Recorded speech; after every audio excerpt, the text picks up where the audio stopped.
Aí esse ano começou, eu chamo de portal itinerante, que é quando as pessoas organizam, Jordelei, tu pode vir fazer uma palestra e cirurgias aqui, a gente organiza um grupo de voluntários e vai para aquela cidade e faz o trabalho lá naquela cidade, tudo organizado por eles. Esse ano começou, era para ser e a gente já fez acho que 6 ou 7. E agora a agenda está lotada, porque agora agosto tem Rio de Janeiro, setembro tem Florianópolis, Santa Maria, Novo Hamburgo e São Roque. São Roque. E se tudo der certo, Novos Horizontes, outubro e novembro, se der certo. Olha, vai dar muito certo, porque é isso que você falou da cirurgia espiritual, e tudo isso que ligou os pontos, eu acredito que muitas pessoas na época da pandemia acabaram recebendo essa intuição, né? Anos antes, né, já estava começando a ter uma abertura na internet para espiritualidade.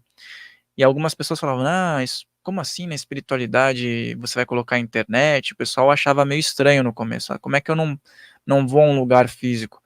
Mas a espiritualidade, ela vai intuindo, né? Vai intuindo. Pessoas nos 4 cantos do Brasil, principalmente, que é o nosso mini planeta aqui, né? Para poder fazer a espiritualidade ir. Tem bastante gente aqui online, pessoal mandando várias mensagens positivas. Ele perguntaram se o mentor Lázaro tem ligação com São Germano. Eu não sei, o que se apresentou para mim tinha uma vibração do violeta, mas talvez seja um trabalho diferente do seu, né? Não, eles trabalham com essa egrégora. Com essa egrégora. Trabalham. O Ekenaz vem na linha bem de Jesus, né? Até por ter sido um seguidor de Jesus. E Lázaro, ele vem do processo da ressurreição, né?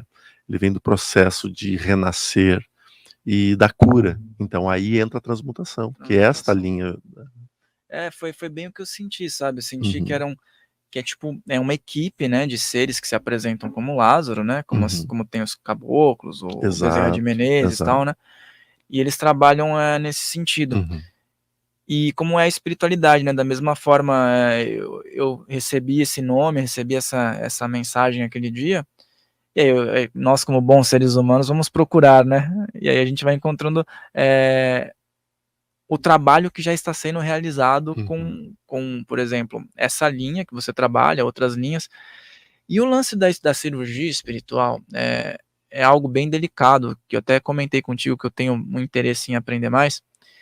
E lógico, a gente tem 2 lados da moeda, que a gente já observa muitas vezes algo polêmico, algo elucidativo.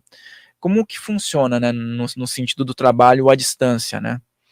É que quando a gente fala de mediunidade de cura, né, que é nessa vertente que entra as cirurgias espirituais, nós vamos ter que encarar de cara 2 fatos muito importantes, que é o que se comenta muito em todos os lugares. Arigó. Arigó. João de Deus. E o Dr. Fritz, que era do Arigó, né?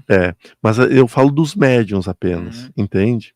Arigó, o médium, a pessoa, José Arigó, e a pessoa, né, João de Deus. Porque ambos fizeram cirurgias espirituais e ambos tomaram caminhos diferentes. Né? E veja, por que eu quero falar isso? Porque eu quero falar da mediunidade. Quando a gente pensa assim, mas é tudo picareta, é tudo picaretagem. Sim, existe muito a picaretagem. Mas nós não podemos esquecer, principalmente nós que somos médiums, que a gente anda no fio de uma navalha. É uma decisão para mudar tudo. É uma escolha, é um dia que a gente, em vez de abençoar alguém, a gente resolveu falar mal dele. É o dia em que a gente resolveu perdoar e em vez de agredir. Ou seja, veja, é uma decisão. E essa decisão ecoa muito ali na frente. Porque todas as decisões, e isso eu acho bacana que a espiritualidade fala, que eles trabalham como a ponta de um triângulo. Então, as decisões é onde 2 linhas se encontram. A resolução, o movimento da energia é onde as 2 linhas se afastam. Ou seja, veja a amplitude de uma decisão a longo prazo, a médio e longo prazo. Então, nós estamos falando não da espiritualidade nesses dois exemplos citados. Nós estamos falando da decisão e das escolhas que cada um deles fez ao longo de sua caminhada. A espiritualidade está por trás. Não há menor sombra de dúvida que em ambos os casos houveram muitas curas. E a espiritualidade de luz ali esteve envolvida, né? Mas para vermos isso, a gente vai ter que passar por alguns médiuns muito interessantes, principalmente no início da década de 1900, quando um casal, que me perdoe, me falhe o nome deles, em Belém do Pará, eles realizavam materializações espirituais. E o livro que consta as atas, porque eles relatavam em atas, com fotografias e tudo, se chama Diário dos Mortos. É um livro muito bacana que conta o relato, as atas e fotografias de todo o trabalho de materialização. Veja, a gente agora volta no tempo ainda mais lá para o início, né, do século passado. E nesse ponto que é importante, porque é quando a espiritualidade começa a se manifestar de uma forma muito mais intensa, querendo mostrar que era algo além do que a gente conhecia. Início, né, de 1900, a gente enfrentava um monopólio muito grande de religiões que tentam dominar até hoje. Tentam dominar não no sentido de manipular, mas de ter o controle da fé da grande maioria. Ainda o Brasil é muito católico. Claro que a grande maioria dos católicos hoje eles já possuem outras vertentes espirituais fora a sua religião. Mas o censo nos diz que catolicismo hoje ainda é a maior religião. Agora veja, passa 1900, 1950, começa uma manifestação muito grande em Pedro Leopoldo, também de manifestações espirituais.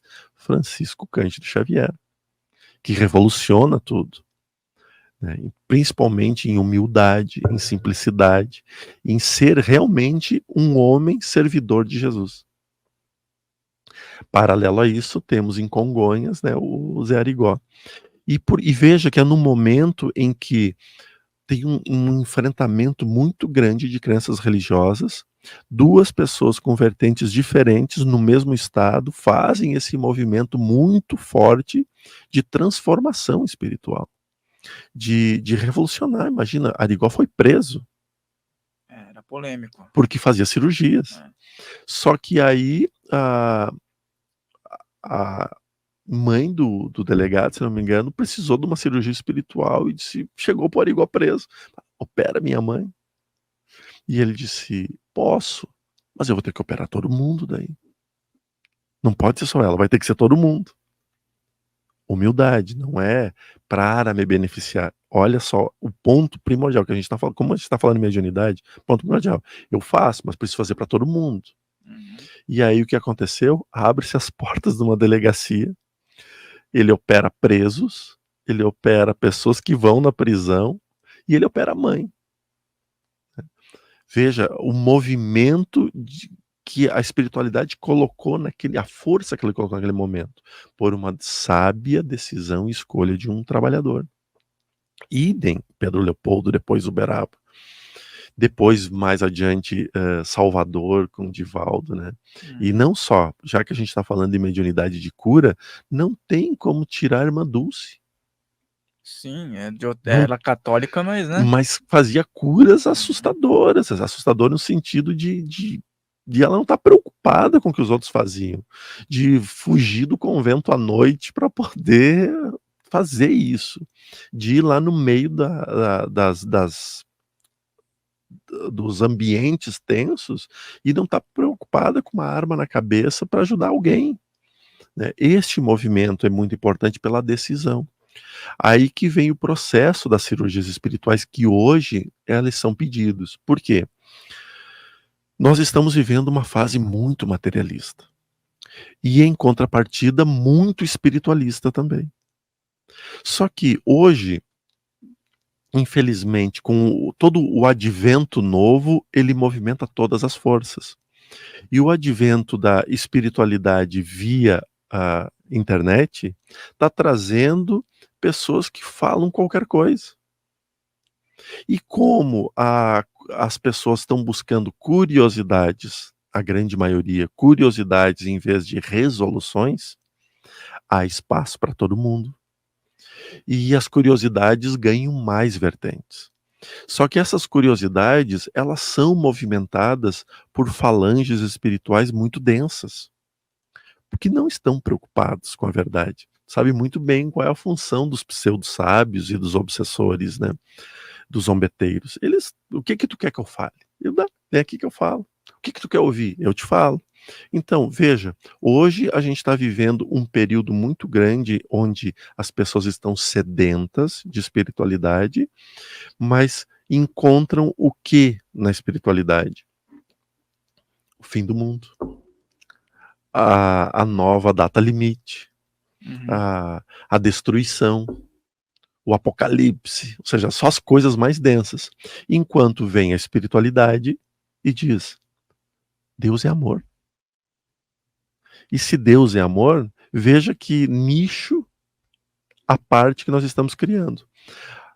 Mas, em contrapartida, eles vêm, pegam inúmeros trabalhadores e começam esse movimento de cirurgias, mostrando que a fé é importantíssima.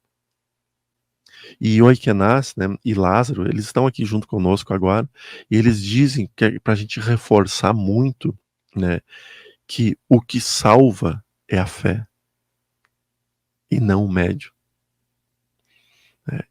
Porque ele diz assim, quando Jesus curava, ele dizia, a tua fé te salvou, e não eu te salvei. Mostrando a importância do comprometimento entre as coisas. Então, quando nós conseguimos entender que espiritualidade é uma via de mão dupla, e que se eu acredito, eu recebo, né? Há muitas pessoas que não acreditam e recebem também, né? Porque a espiritualidade não está esperando eu acreditar para fazer. Lembre-se de deixar o seu like aqui nesse vídeo, de se inscrever nesse canal, e se você gostou desse corte, o episódio completo está aqui na descrição. E também se inscreve lá no nosso canal oficial, Filhos do Todo, para você acompanhar as outras entrevistas. Farrell Molina falando, um grande abraço.